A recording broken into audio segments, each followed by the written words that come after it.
Hello, my name is Mark Griffith, and this is going to be a short explanation of how to become wealthy.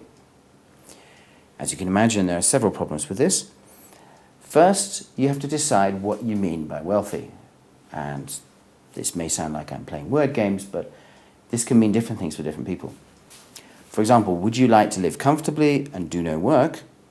Or would you like to work very hard, as a lot of rich people do, and have enormous amounts of money? For each of your plans, there has to be a strategy, and you have to accept that the more money you're likely to make, the bigger the risk's going to be. What you'd like me to say now, of course, is in order to become wealthy, you need to do A, and then B, and then C. But of course, you already know enough about life to know that it's not like that. Now, why isn't it like that? The reason it's not like that is that, first of all, it's a dynamic situation. Lots of people are doing things. So if I say something like, this week you should buy silver on Tuesday and you should sell silver on Friday, lots of other people, thousands of other people, will react to what I just said and immediately make it untrue.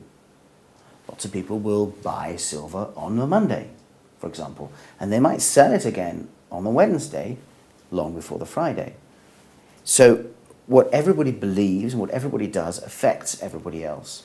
And therefore, if there was a single plan for getting rich or for becoming wealthy, it immediately wouldn't work.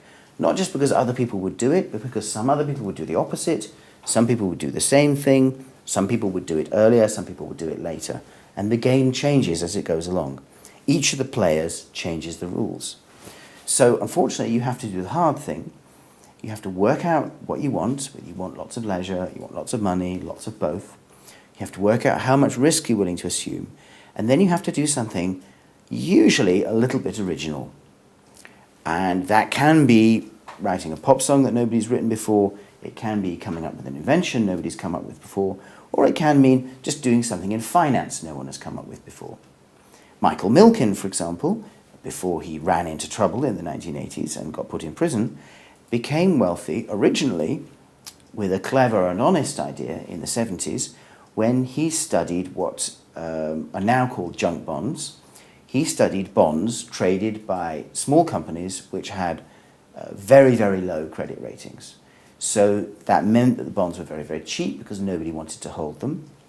And Milken thought, perhaps there's a clever way I can put hundreds of bonds together so that the risk from this one cancels out the risk from that one. The risk from this one cancels out the risk from that one.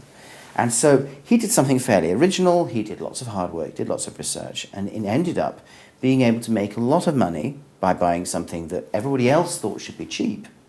And Milken showed how it could be expensive. And this sounds childishly simple, but what you have to do is buy cheap and sell expensive. And there are 100 different ways to do that, although it sounds very, very obvious. Or in trading terminology, if you're buying and selling every day, you have to run your profits and cut your losses. And these things sound like the easiest things in the world, but they involve a certain amount of discipline, and they also involve you understanding things a little bit more deeply or a little bit more cleverly than anyone's done before. And that's the hard part.